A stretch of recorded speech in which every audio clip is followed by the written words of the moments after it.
Welcome again sa Fitful Believer. Kung hindi fitful, hindi believer. Lodebert lang po, Idolbert kung balik na rin. Ako yung nag-enjoy mag-reply sa mga comments ng mga videos na aking pinalabas. Ang ibig sabihin siguro nito'y concern din kayo sa kaligtasan ng iyong kaluluwa. O baka concern lang sa iyong pinaniwalaan. Kaya ating pag-uusapan ng mga tungkol dito sa pamamagitan ng mga pagkumpara sa aral ninyo at sa aral ng simbahan. O di ba maganda? Ito'y karugtong sa episode 1 na ipinagmalaki ni Bro Bonifacio na turuan daw ng kasama niyang MCGI ang punto por punto tungkol sa binyak at Biblia. Parehasang nabaliktad. Pero bago natin umpisahan, hintayin muna natin ang iba nating mga virtual guests. O ito na, si Ma'am Ivana, nagpahatin kasama ang kanyang mga tagahanga. Pinagpala talaga siya sa Diyos dahil kahit ang gagawin niya ay marami siyang followers na sumusuporta sa kanya. Isa na ako. Kahit anong gagawin niya, marami talagang manood sa kanya. Mag-viral pa. Welcome back, Ma'am Ivana! I love your hair! Itugway ko muna ang kalabaw ha, Idolvert, at maghanda pa ako sa episode natin. O sige ma'am, take your time. At hintayin ko pa ang kasamahan natin. Kung ano yan? It's a plane. And it's not a bird. It's long. Ang hirap umakting.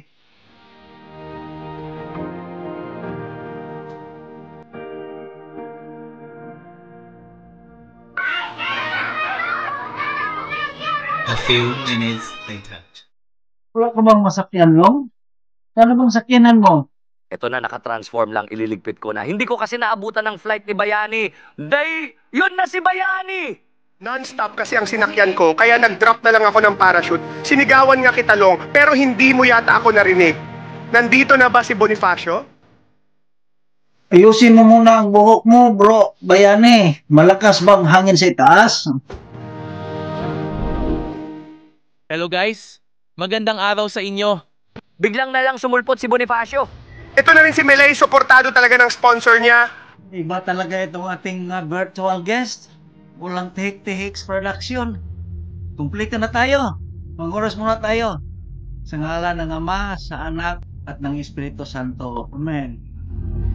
Nandito naman si Doc at si Attorney. Attorney, gusto mong ituloy ang inyong komentaris sa episode 1? Excuse me muna, attorney, mga bro, disclaimer muna tayo. Ang videong ito ay ginawa para lang defensahan ang relihiyong Katoliko na araw at gabi pinaratangan na kung ano-ano from head to foot. Sa ganitong paraan, gumamit ako ay kami ng kilala at magagandang vlogger tulad ko o upang isadula ang ganitong istorya ng buhay. Hindi afford magbayad ni Idolvert ng tunay na artista, kaya ang iniimbitahan niya ay mga virtual personalities. Shoutout po pala kay Ma'am Ivana, ikaw ang tunay ma'am. Taga-subaybay kami ng inyong vlog. Hindi po namin ipapahiya ang magandang mong personality, ma'am, at sa aking mga kasama. Ang ibig sabihin, ang binigay na papel po ay ayon po sa angkop na personality ng nilarawanan. Maraming salamat po sa pag-unawa. Pakituloy po, attorney.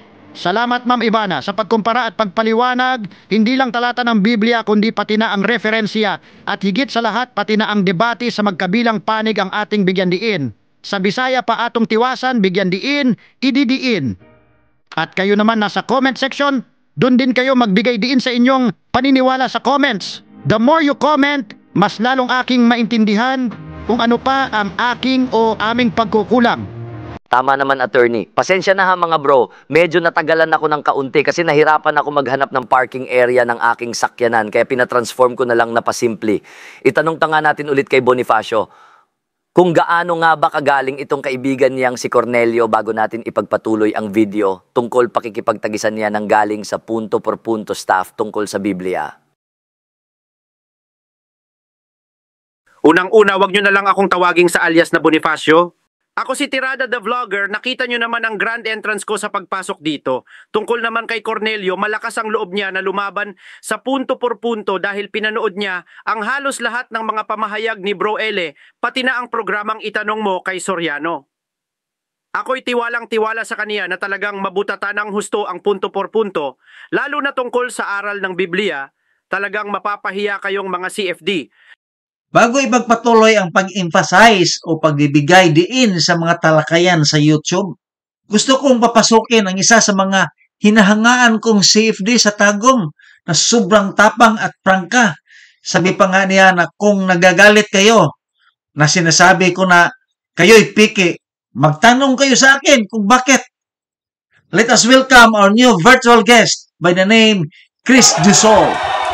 Salamat Idol Vert, sana maunawaan ng ating manunod na ako ay isa ding virtual guest na magbibigay diin sa maling katuruan ng mga nagkalat na sekta at ang paboritong inatake ay ang simbahang Katoliko.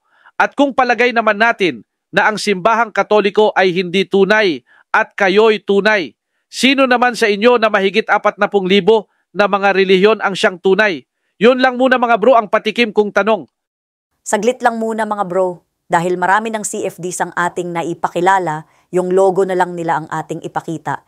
Pero yung mga hindi pa natin na-mention doon sa episode 1, ating ipakilala dito dahil utang loob namin sa inyo ang paggawa ng vlog ng ganito.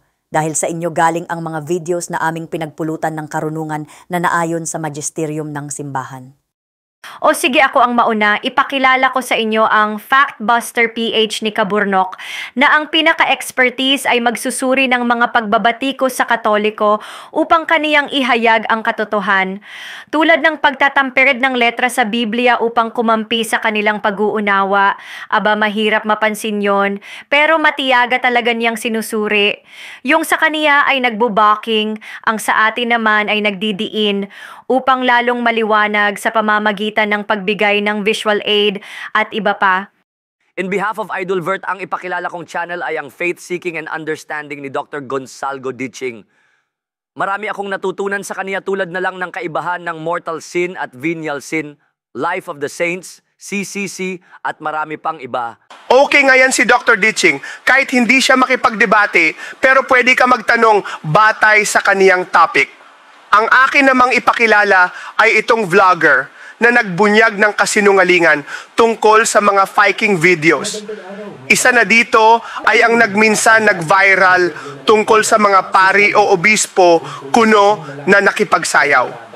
At alisto naman ang mga sekta upang pagpistahan ng video at ibato sa mga Katoliko. Sa walang alam na Katoliko na ito ay piki ay madismaya. Ito palang piking obispo ay Brazilian citizen at ang content ng kanyang vlog ay magsuot ng kasuotan ng pari, obispo o cardinal. Salamat sa channel na The Catholic Faith Guardian.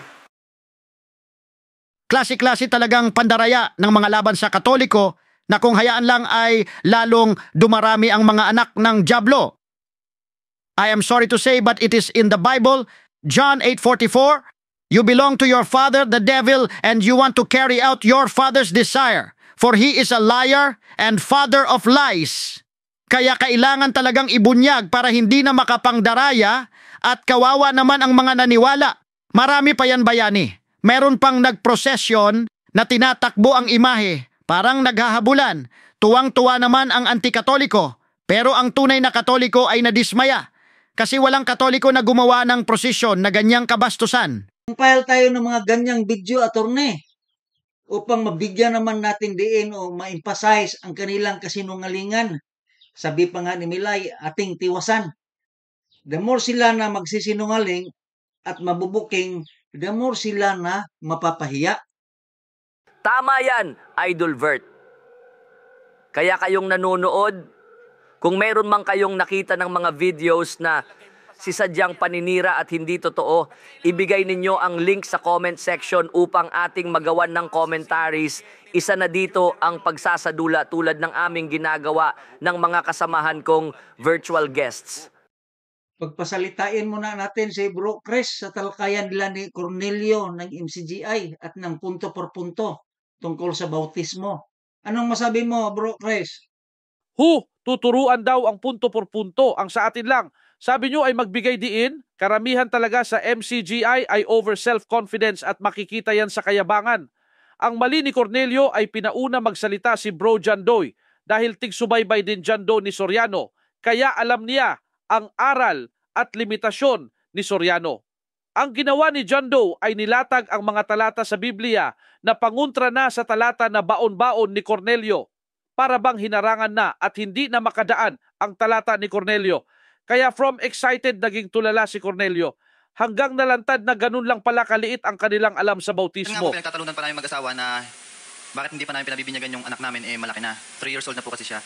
Nagkakasala po ba ako? Magkakasala ka pag pinabinyagan mo yun. Unang-una, babalikan ko yung salita ng Diyos. Ano ba ang kasalanan? 3:4 ng unang Juan. Panoorin nyo na lang bro ang episode 1 nito kung bakit natulala si Cornelio sa kanyang nalaman tungkol sa binyag. Alam nyo ba kung bakit hanggang diyan lang ang alam ni Soriano tungkol sa binyag? Dahil hindi buong katotohanan ang kaniyang pinag-aralan sa Biblia, half-truth lang. Hindi niya kayang pag-aralan ang buong katotohanan or whole truth. Otherwise, maging katoliko siya. Ang gumawa ng Biblia ay ang simbahan, kaya hindi hihigit ang Biblia sa simbahan. The church is the pillar and foundation of truth. Samantalang ang kaniyang grupo ay produkto lang ng Biblia. Tapos, kumuha siya ng panukat na tamang-tama lang isukat sa kanilang aral. Ito ang visual aid. Paano niya sukatin ang aral ng simbahan na ang gagawin lang niyang panukat ay ang Biblia na mismong ang Biblia pa nga ang sumapalpal sa kanyang aral? Kaya pala, 3 talata lang ang pangdiga ng MCGI upang tutulan ang pagbinyag ng sanggol, samantala nakakalula ang talata na nagbigay diin na dapat binyaga ng sanggol. Kaya mga MCGI, pag-aralan ninyo ang mga talata ng CFD tungkol sa binyag upang sa sunod na debate hindi kayo matulala o di kaya babalik na lang kayo sa tunay na simbahan. Kawawa naman ang mga bata na hindi mabinyagan mapahamak pala ayon sa mga talata. Si Bro Ele talaga ang masisi. Bigyan pa rin natin diin batay sa binigay mo na visual aid, Bro Chris, na ang batayan lang ng kanilang panukat ay ang Biblia or in analogy ay ruler na ganun lang kaiksi. Samantala ang buong aral ng simbahan ay nagbase hindi lang sa Biblia kundi sa tradition and magisterium or teaching authority of the church na may guidance ng Holy Spirit. Sa ganun hindi mo kayang sukatin ang wisdom ng simbahan na may karanasan na almost 2,000 taon. Tapos sukatin mo lang ayon sa sarili mong panukat. How dare you? Ayon sa talata sa Biblia, Lucas 6:38, sapagkat ang panukat na ginagamit ninyo sa iba ay siya ring gagamiting panukat sa inyo. Gamitin mo yung panukat mo sa sarili mong kaalaman. Kung ikaw ay mangingisda, doon ka mangisda sa piliw o sa shallow water dahil hindi mo naintindihan kung gaano kalalim ang buong karagatan. Ganito natin i-visualize mga bro dahil ang mga protestante ay lumitaw lang sa 13 na siglo, samantala ang simbahan ay 33 AD. Ang ating maibigay na analogy ay ang tungkol sa pag-aaral. Halimbawa, sila'y nag-aaral sa grade 1 pero section 1, kaya hanggang 1 plus 1 lang sila, hindi nila kayang intindihin ang turo sa grade 5 dahil advanced na yon. Kaya kung ang grade 1 ay magturo sa grade 5, ang ituturo nila ay ayun lang sa kaalam nila, pero maintindihan sa grade 5 yon dahil yun lang ang kanilang kakayahan. Batay sa iyong analogy, Bayani, papaano kung ang grade 5 ay magturo sa grade 1? O ang simbahan ay magturo sa protestante? Paano maintindihan? Siyempre naman, Milay, dadaan sila sa proseso, mag-grade 2 muna tapos grade 3. Ang ibig sabihin, dadaan sila sa pag-aaral ng church history, sa buhay ng mga santos, apparition of the Virgin Mary in some places, at marami pang iba maliban pa sa tradition na siyang humuhubog sa magisterium ng simbahan. Kaya sabihin ko na personally, walang magaling na pari o doctor sa simbahan na makasukat sa wisdom ng simbahan. Bakit ko nasabi? Kaya mo bang basahin ang mga naisulat na mga libro ng mga santos tulad nila ni St. Augustine, isa sa mga pinakamahalagang ama ng simbahan, at sa iba pang mga santos? Hindi mo kayang sukatin ang kaalaman ng simbahan dahil ang buhay natin ay mahaba na ang 100 taon, samantala ang kaalaman ng simbahan ay nahuhubog ng hindi kumulang sa 2,000 taon. Kaya nga tayong mga Katoliko ay sumusunod lang without question sa magisterium. Kaya buong mundo iisa lang ang teaching ng simbahan. Kung tataliwas ka sa teaching ng simbahan, ang ibig sabihin ay hindi ka na kakaisa sa katawan ni Kristo na siyang iglesia. Ano ba, magkukwentuhan na lang ba kayo? Ayaw nyo bang panoorin kung papaano ipapahiya ni Cornelio ang punto por punto? Sige, pero daanan muna natin ang tungkol sa binyag as review sa ginawa nating konklusyon sa unahan. Tapos susunod na ang tungkol sa Biblia. Okay lang ba sa iyo, bro, Tirada? Sige. Sige, sagot. Kasi po, base po dito sa gawa 2:38 na babasahin ko po ulit ha, ito. Bro, ang kausap ba sa gawa 2:38 sanggol? Bro Jando, sa 39, anong sabi sa 39? Kasama mga bata sa pangako o hindi? Kasama. Baka sabi mo 39, 38 lang ka kasi eh. Ikaw sa 39 po.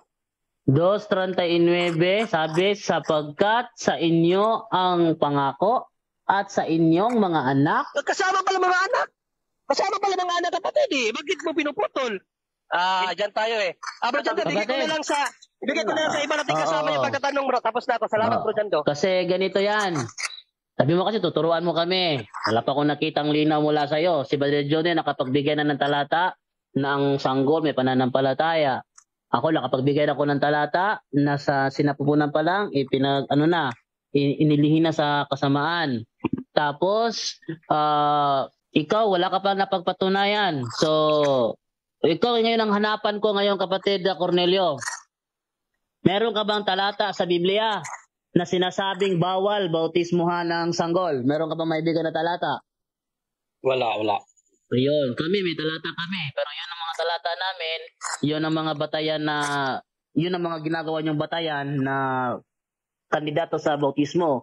Ginamit mo gawa 2:38. Ang kausap dito kapatid, sanggol o hindi? Hindi. Ay, sige, hindi siya applicable so yung patakaran dito hindi applicable sa sanggol, tama? Kasi Wala, Brother Angel. Disappointed ang punto por punto sa aral ni Soriano sa pamamagitan sa kanyang kasapi. Pero ano ba ang obserbasyon ninyo ni Cornelio, mga bro? Ako na ang sasagot, Idol Vert. Nilalamok na ako dito. Itong MCGI na ito ay wala akong narinig na ad hominem o masamang pananalita tulad ni Soriano, parang humble ito. Ang pagkukumbaba naman ay kinasiyahan ng Diyos, ngunit kinasuklaman ng demonyo. Para sa kaalaman ng lahat, ang opposite ng humility ay pride o kayabangan. Ang demonyo ng kayabangan ay si Lucifer. Galit at takot si Lucifer kay Mama Mary dahil humble siya at full of grace, at si Lucifer naman sobrang yabang gustong pumantay sa Diyos. Kaya itong si Cornelio ay parang makakumbaba at baka siya ay kinasiyahan ng Diyos upang maibalik sa simbahan. Mayroon palang naka-assign na demonyo sa kayabangan, Doc? Yung sobrang believe sa sarili at nilalait na lang ang ibang tao o ibang grupo dahil sa kayabangan? Baka napasukan na ng demonyo? Ano, Doc? Nabanggit na kasi yan sa mga exorcist ng Tagbilaran dahil tinatanong nila ang demon-possessed na tell me your name. Kapag sinasabi ang pangalan ay maiugnay nila sa pangalan ng kasalanan.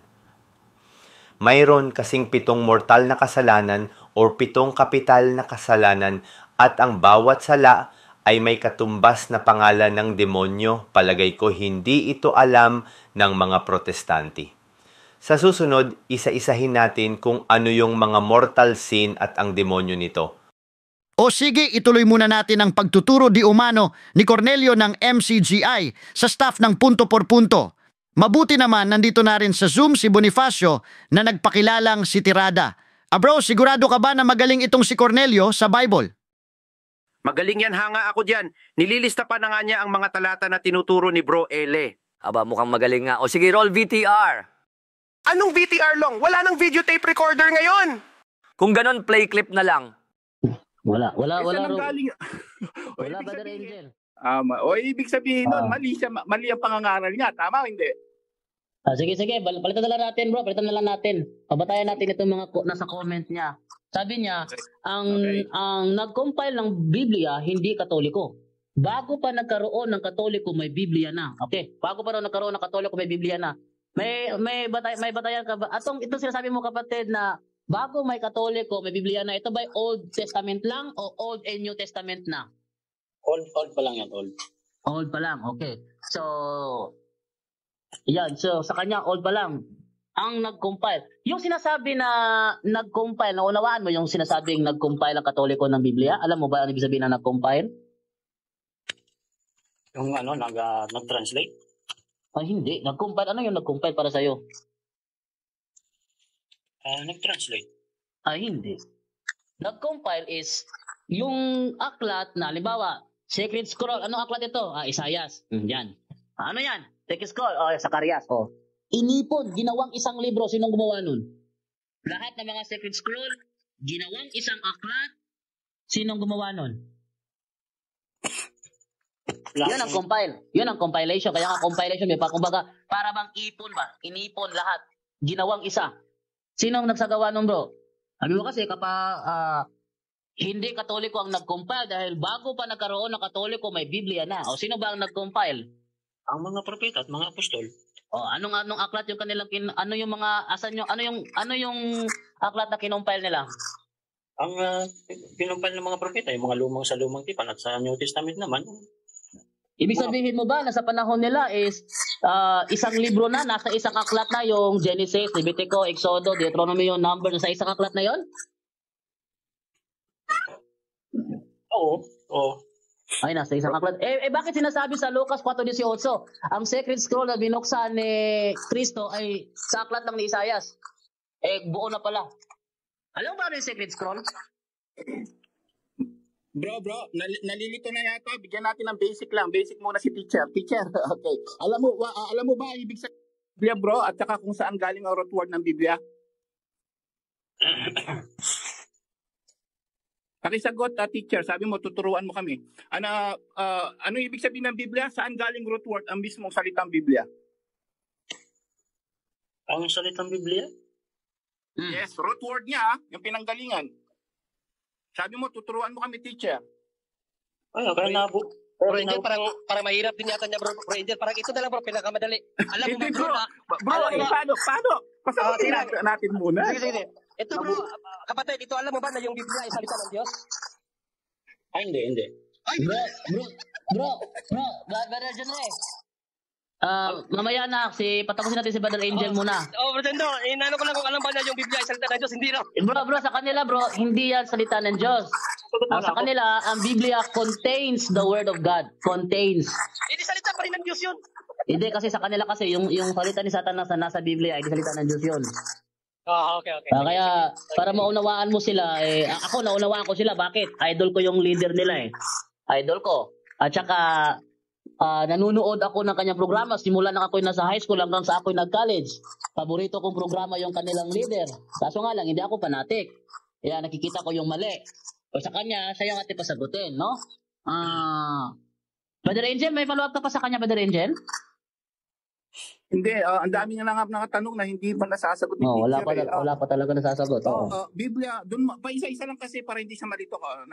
Nakakaawa naman si bro. Bro, yung Biblia ba kasi pinagmamalaki mo yung Biblia Sabi mo parang master mo yung Biblia, wala pang Katoliko, may Biblia na o ganito ganun. So, let's start from the top tayo. Kailangan alam mo kung yung history niyan. Let's start from the Bible muna. Yung Biblia mismo, saan ang galing ang root word? No, let's focus on that. Kasi pag yun hindi mo alam, wala kang karapatan magturo, bro. Wala kang maging karapatan mag-teacher na sabi mo turuan mo kami. Because even the Biblia, hindi mo nga alam Paano mo kami tuturuan? So, you need to find first, research first. Ano ba ibig sabihin ng Biblia? Root word niya, yung ibig sabihin. Saan galing yun? Saan galing root word? Ang Biblia, kaya nasabing Biblia, nagsimula doon sa luma at saka bagong tipan nagsama. Kaya tinatawag siyang Biblia. Bro, ang sabi ko, saan galing root word? Word, W-O-R-D, salita. Saan galing root word ang Biblia? This is not, ang Biblia po, hindi siya Tagalog word. Siya ay galing sa isang word na root word. Doon ang galing yung Biblia. Alam yan ang... Brenjan, siguro yung ibig mong sabihin, ano yung etymology ng Bible? Hindi ko alam.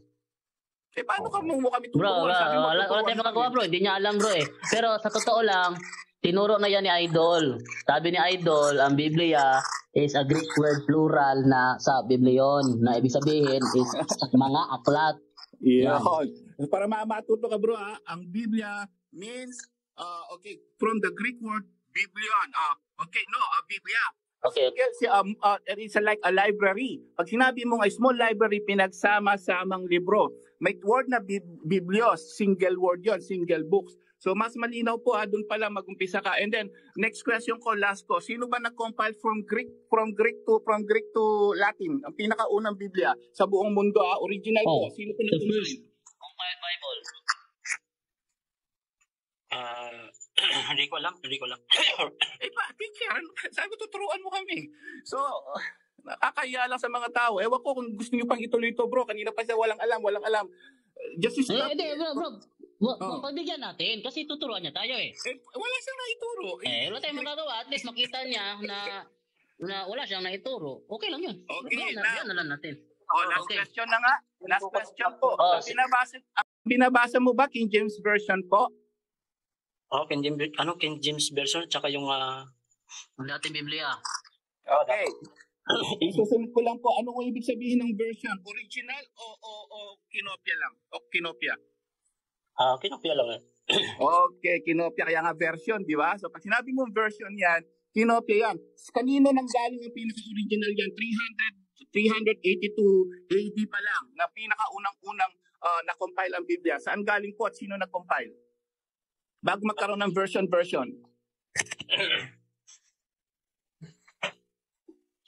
Saglit lang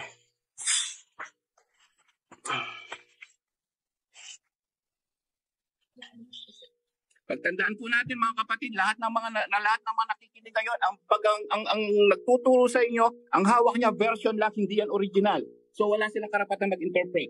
Bakit? Kailangan tingnan mo yung pinaka-original ng Bible. Yun ang tamang interpretation. Sila lang ang mag-interpret dahil sila ang nag-compile ng original na Bible. So kailangan malaman nyo po. Kaya hindi lahat ng mga ngaral, puro version, tama ang mga interpretation nila. Hindi po ganun. So kailangan we need to know, saan ba galing at sino nag-compile ng pinaka-original bago magkaroon ng version? Bible. Wala siyang dyan, bro. Wala siyang... Malalalim yata, bro. So next, kayo na lang po. Kayo naman susunod. next, ano na lang po. Kayo na lang po lahat. Nahirapan siya. Okay. Brother Cornelio, andyan ka pa? Dito po. Tanong ko sa Brother Cornelio, alam mo ba na ang original na King James Version ay hindi 66 books? Alam mo ba yun? Hindi ko alam yun. Ang alam ko niya, 66 books lang yan. Okay. Ito, maglalabas ako sa iyo ng ebidensya. Ito ay galing sa mismong official website ng King James Version para makita mo. Okay? Ito sabi kasi dito, ganito. Yan. Apocrypha. The Apocrypha is a selection of books which were published in the original 1611 King James Bible. These apocryphal books were positioned between the Old and New Testament. Ito ay bro Ito ay official na website ng King James Version na. So, hindi sa amin to. Ito ay sa King James Version mismo. Sabi ganito. The Apocrypha was a part of the King James Version for 274 years until being removed in 1885. A portion of these books were called deuterocanonical books by some entities such as the Catholic Church. Ang sabi dito, itong Apocrypha ay bahagi ng King James Version sa loob ng 274 na taon bago ito tinanggal noong 1885. Tinanggalan pala ang King James Version, bro, noong 1885. At ito yung mga aklat na tinanggal sa King James Version. Unang Esdra, ikalawang Esdra, Tobit, Judith, Additions to Esther, Wisdom of Solomon, Ecclesiasticus o Sirach, Baruch, Letter of Jeremiah, Prayer of Azariah, Susanna, God of the Dragon, Prayer of Manasseh, 1st and 2nd Maccabees. Itong mga aklat na ito, bro, nasa Biblia Katoliko to, kaya sabi nila, ang Biblia Katoliko to, dinagdagan. Pero ang sinasabi mismo ng official website ng King James Version, yan ay original na bahagi ng King James Version, tinanggal lang noong 1885. Katunayan, kapatid, meron akong ebidensya dito na table of contents mismo ng original 1611 King James Version. Pakita ko yung yan. Ito, yan. Yan na. Ito ay the Holy Bible, 1611 edition, King James Version. Ito ay 1611. Ang kanyang table of contents, ayan. Meron siyang,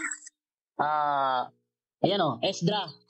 Unang Esdra, ikalawang Esdra, Tobit, Judith, the rest of Esther, Wisdom, o Karunungan ni Solomon, Ecclesiasticus o Sirach, Baruch with the Epistle of Jeremiah, the Song of the Three Children, the Story of Susanna, The Idol Bell and the Dragon, The Prayer of Manasseh, 1st and 2nd Maccabees.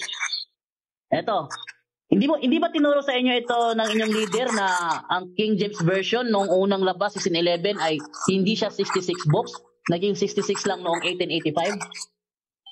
Ay, tinuro naman sa amin yan. Tinuro naman. Ayan. Tinuro pala sa inyo na 1885, tinanggalan siya. Ba't tinanggalan na 66 books talaga ang King James Version?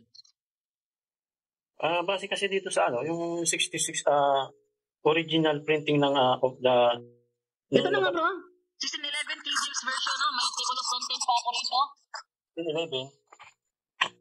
At saka mismong website ng King James Version nagsasabi na bahagi siya ng King James Version sa loob ng 274 na taon bago tinanggal noong 1885. Ibig sabihin, simula noong 1885, naging 66 books na siya. So before 1885, from 1611 hanggang 1885, hindi siya 66 books. Naging 66 books na siya noong 1885. Bro Jando, siguro bro, magad. Kapatid, dahil ang topic natin ngayon is about sa binyag sa mga bata, no? May mga anak ka ba, bro? Anong masabi niyo mga bro tungkol sa kaibigan ni Bro Tirada? Follow din pala tayo sa vlog ni Tirada. Buti na lang humble siya from the very beginning. Palagay ko nakalimutan niyang dalhin ang kaniyang notes. Sana sa talakayan na yan, mabuksan ang kaniyang isip na ang kanilang natanggap na aral mula kay Bro Ele ay hindi kayang itapat sa aral na mayroon ng simbahan. Ang 60 taong pag-aaral, itapat mo sa higit na 80 taon na karanasan ng simbahan. Kung sa English pa, you can only scratch on the surface. Advice ko sa mga MCGI at sa ibang sekta na bumalik na kayo sa simbahan na tatag ni Kristo. Ayoko nang dagdagan pa ang mga komento kasi kawawa naman. Wala nang magsalita. Pwede na sigurong tayong magpaalam, Idol Vert. Salamat uli sa ating mga virtual guests. Nang dahil sa inyo, ang dating walang kabuhay-buhay na vlog ay ngayon ay masigla, makulay, masaya at lalong madiin. Sana kung mayroon man kayong dahilan na hindi makarating sa ating studio, paki-message nyo na lang po ako, mga bro, para mahanapan ko ng kahalili. Salamat sa inyong pag-unawa, mga ginagalang kong virtual guests. At sa aming mga tagapanood, nais kong ipagpaumanhin sa nasaktang damdamin dahil sa ating tinitindigang pananampalataya at yun ang dahilan na mahirapan tayong makakuha ng inyong subscribe, like, and share. Kahit ganun pa man, tayo ay magpatuloy sa ating ministry. Isang kaluluwang mailigtas sa kapahamakan ay laking kasiyahan kanino man. And it is always to God be the glory. Kahit you don't like me, please subscribe, like, and share. Hanggang sa muli!